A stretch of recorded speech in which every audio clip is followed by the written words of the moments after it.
Time has expired. And the wait.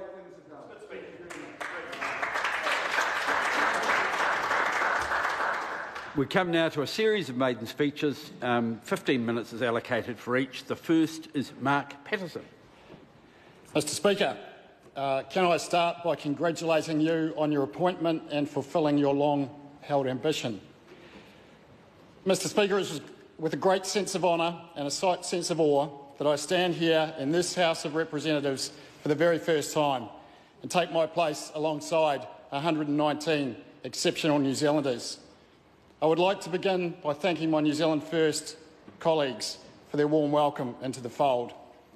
I am proud to stand here as a New Zealand First MP, putting my shoulder to the wheel of this Labour New Zealand First coalition government, a springtime government with a little help from our new friends, the Greens.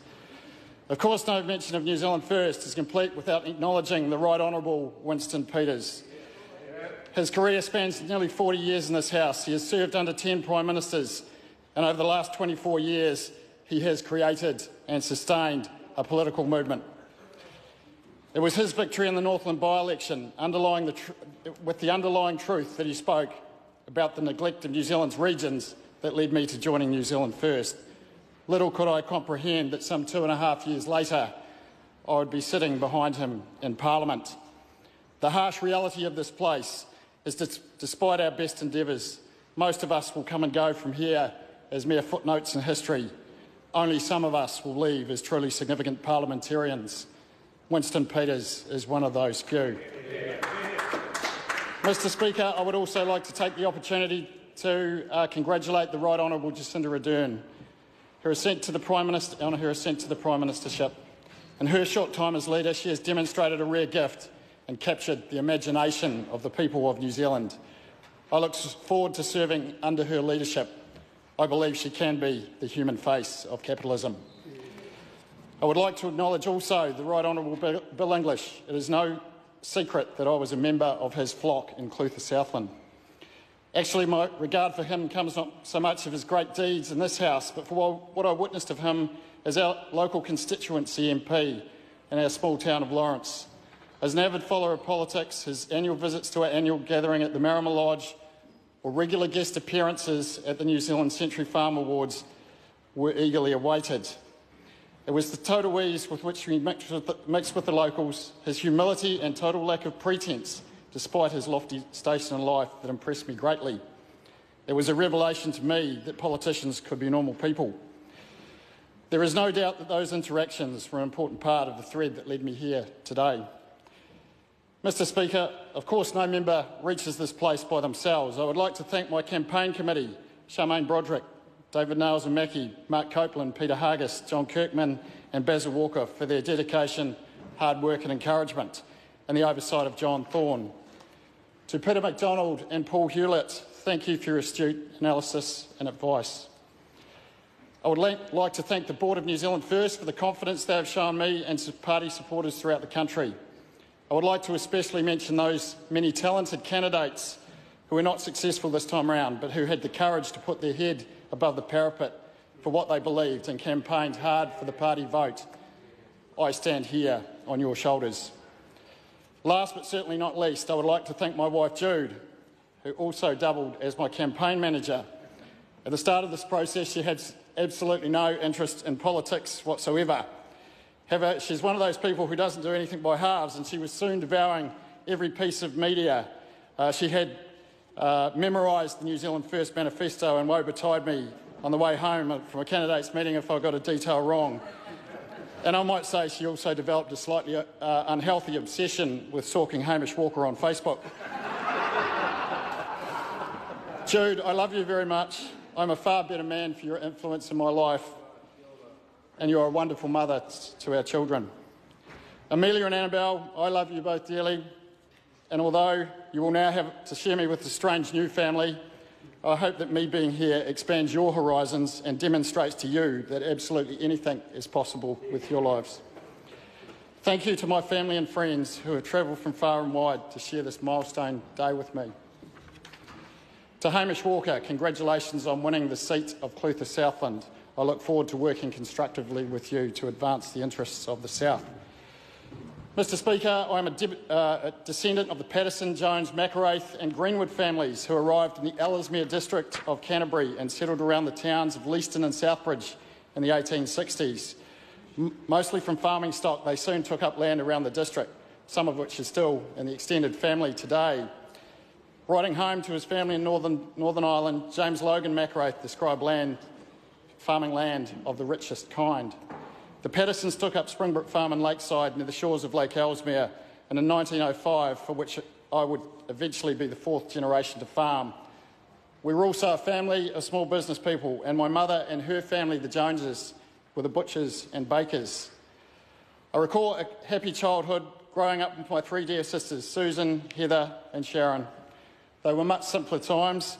When we weren't attending the Southbridge School, we were helping on the farm, and at weekends we were playing sport. For me, rugby in the winter, cricket and swimming in the summer.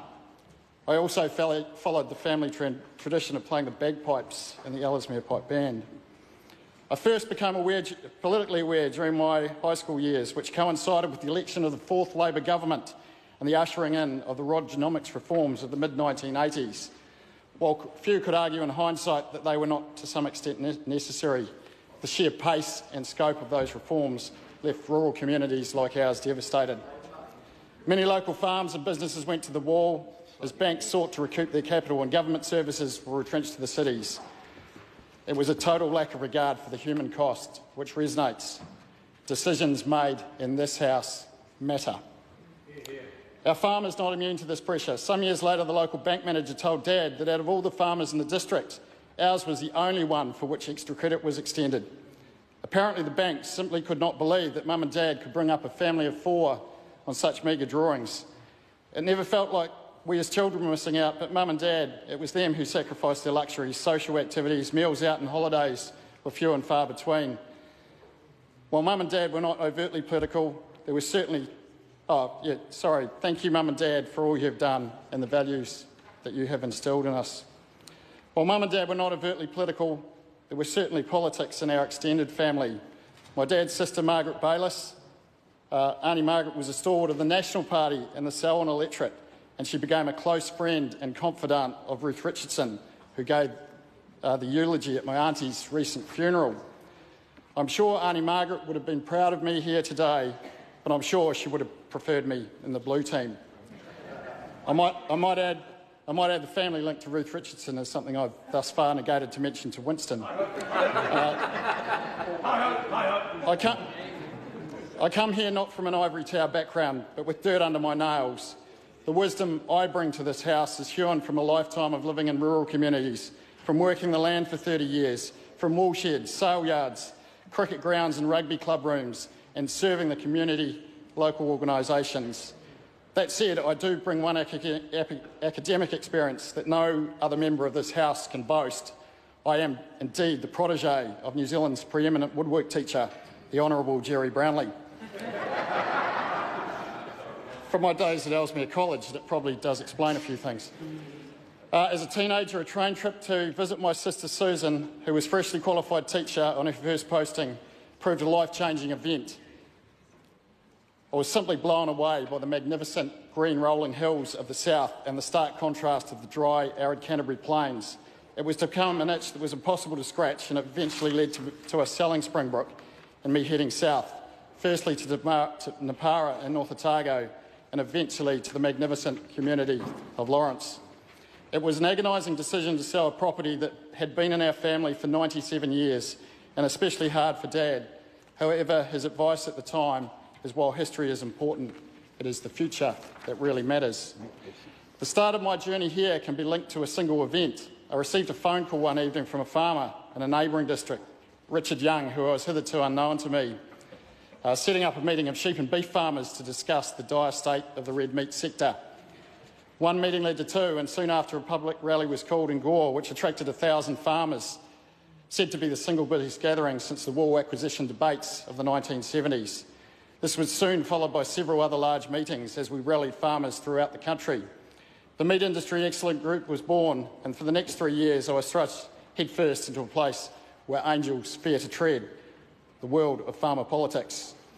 It saddens me that what started out as an attempt to find a New Zealand Inc. solution built around our two farmer-owned cooperatives, Alliance Group and Silver Fern Farms, for me ended as one of the shareholders forlornly holding out as Silver Fern Farms, our second biggest exporter, got sold into the control of the Chinese government. This didn't seem in any way to concern the New Zealand government.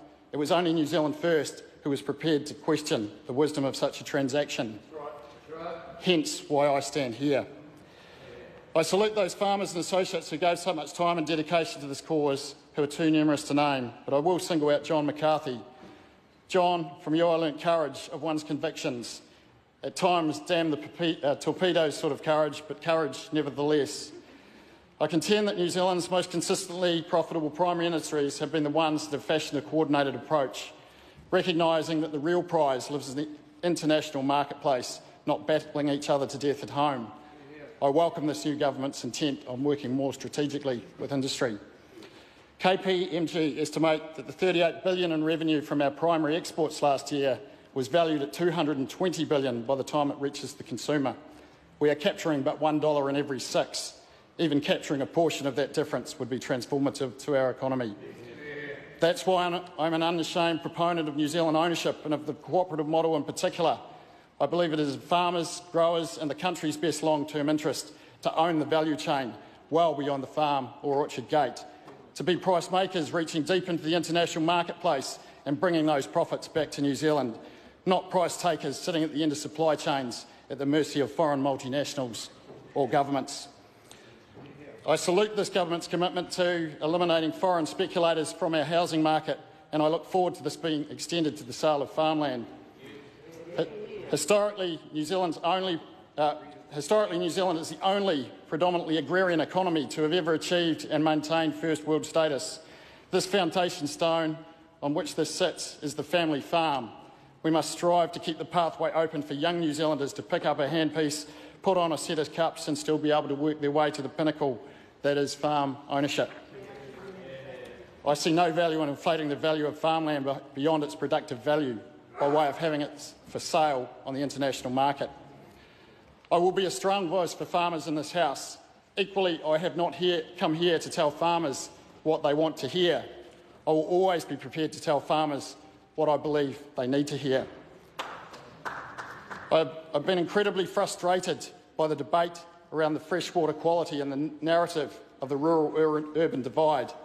I believe there is but a tissue paper between what farmers and urban people aspire in regard to water quality. I genuinely do not believe that urban New Zealanders realise the enormous effort that is going into lifting our environmental performance. Equally, I believe some of our farming leadership have been far too defensive and slow to acknowledge that in some areas much more needs to be done. We are now at an inflection point. There are dark clouds brewing on the horizon in the form of the emergence of highly sophisticated plant-based synthetic proteins. Unless we can absolutely demonstrate the quality, provenance and environmental integrity of our products, we risk following the strong wool industry towards an uncertain future. The flow-on ramifications for our economy would be significant. Of course, this situation also presents opportunity. If we get this right, positions our products at the very apex of international markets, future generations will prosper. Business as usual will not get us there, but I have total belief that farmers will rise to this challenge, just as our father's generation did in the 1980s. Mr. Speaker, can I finish by reflecting on the joyous scenes I witnessed in front of this Parliament some 2 weeks ago as a new government was received by the people. The example of this peaceful transition to power does us great credit as a nation. In many countries of the world, there would have been tear gas and riot police in the streets, and in many more, they're not even privileged enough to exercise a vote at all. The wreaths that adorn this chamber represent the young men and women who gave their lives to protect this freedom. It is our role to guard it jealously, lest we forget.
Order. We are going to be quite time constrained, and so can I ask in future, if we are beyond the 15 minutes prescribed, as we are now, that members who have made their maiden speeches move into the lobby and have a discussion there with members who want to congratulate them, or wait until afterwards. And can I ask whips on both sides to work with their teams to make sure that that happens.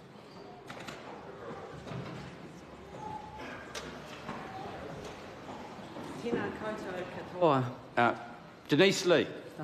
Thank you, Mr Speaker. Tēnā koutou katoa.